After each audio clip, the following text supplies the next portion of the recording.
Hello guys, in front of me is Samsung Galaxy S20 and I'm gonna show you how to use AdBlock on this device. So for the first we have to go to the Google Play Store, type here and type the Opera Mini.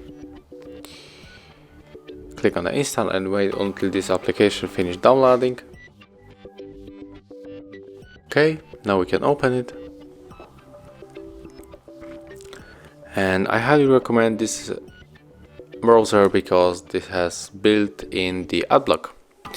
So click on the continue, all and continue, and for example we can go to our website HardReset.Info.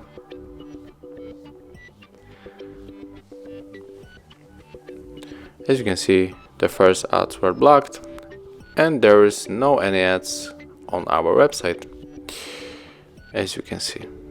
So this is really helpful, and this is how it works on this device. So thank you for watching, leave likes, subscriptions and comments below.